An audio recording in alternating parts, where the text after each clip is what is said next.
The Norse didn't think the universe was empty space. They thought it was a tree. One colossal, living tree, Yggdrasil, with 9 entire worlds growing in its branches and roots, realms of gods, giants, elves, the dead, fire, and ice. There's a dragon gnawing at its roots, an eagle at its crown, and a squirrel that runs between them carrying insults.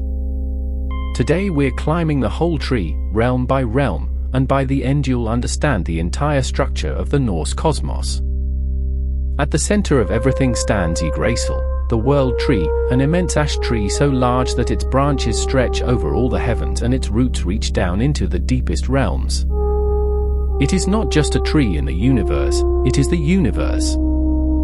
Everything that exists hangs within its branches or nestles among its roots.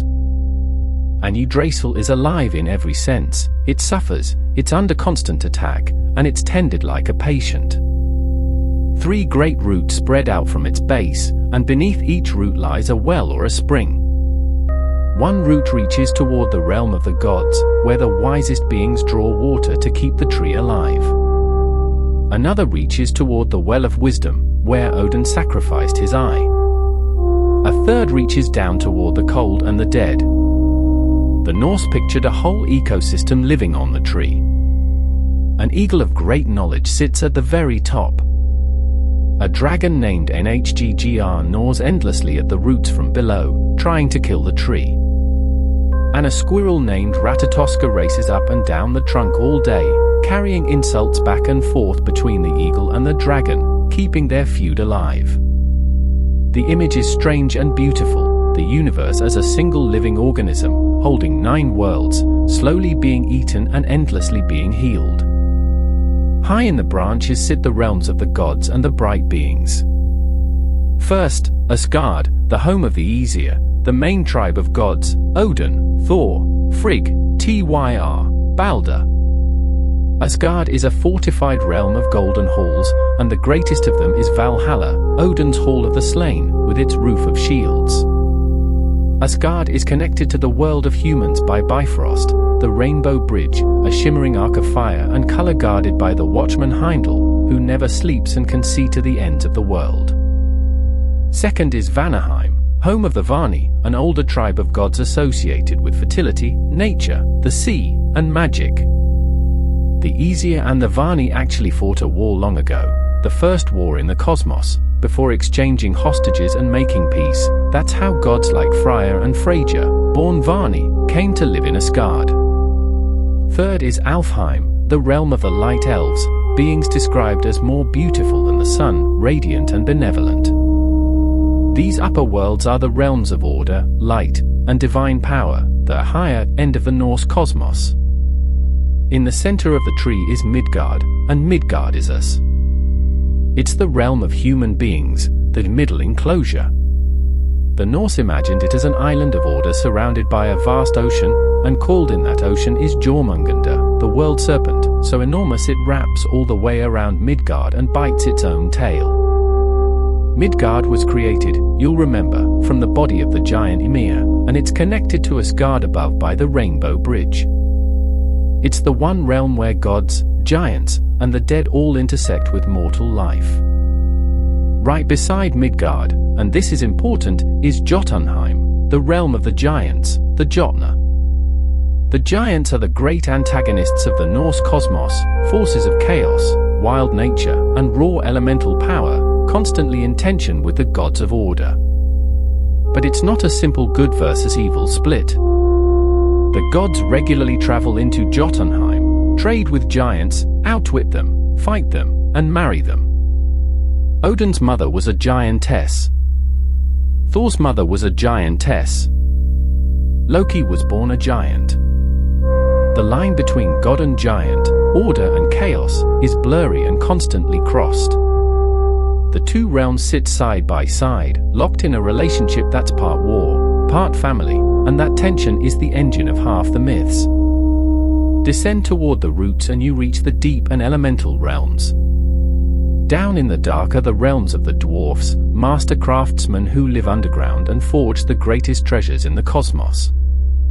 The Norse sources can be confusing here, sometimes naming Nidavellir, sometimes Svartalfheim, the realm of the dark elves, and often blurring the two together, but the idea is consistent. Deep beneath the worlds, in stone and shadow, the finest smiths in existence hammer out objects of impossible power.